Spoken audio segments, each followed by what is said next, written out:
What's going on, guys? I've got here a 2005 Ford Freestyle, and I'm going to use this car to point out to you the location of the important fuses for your headlights, your high beams, your low beams, and your fog lights.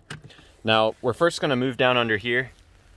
This is where we will find a fuse box cover for us to remove.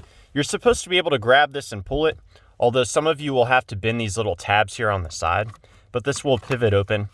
And there's a fuse puller on the back that you may find helpful. Now the fuse in here is fuse number 1. It is a 20 amp fuse. I'll go ahead and pull it out. And the role of this fuse is to provide the power for your high beams.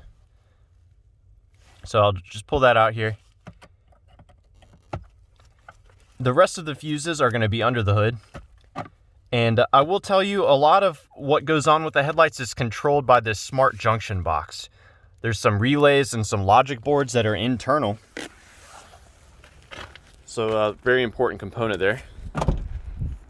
Now under the hood, we're going to open this up here.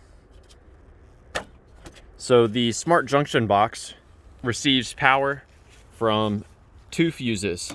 This one right here, fuse number 1, and right here, which is 19. So this is more so for the low beam side. This provides just general power. Now as far as the fog lights go, they have a dedicated relay and fuse. So the fog light fuse is this one right here. I'll just go and pull this out to show you. This is what a good fuse looks like. And the fog light relay is this relay right there.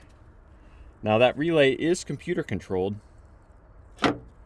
And what's cool about that is we can troubleshoot it by tapping on it.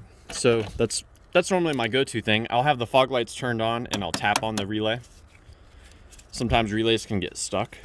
Further troubleshooting beyond that, we can actually remove that fog light relay, set it aside, and I'll swap in a different relay. So,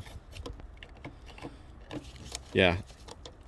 You just saw me break that relay a little bit. I was squeezing it a little too hard. We're gonna pop that down in there. And if after you swap the relay your fog lights work, then you know your original relay is probably no good. Further troubleshooting, we can actually directly send power to the fog lights by touching these 2 pins together. Doing this will directly drive the fog lights using power from this 15 amp fuse. So that's just a troubleshooting step there.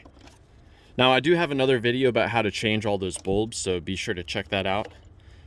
And also leave any comments below if you have any questions or any advice about the lights on the Ford Freestyle. Thanks for watching.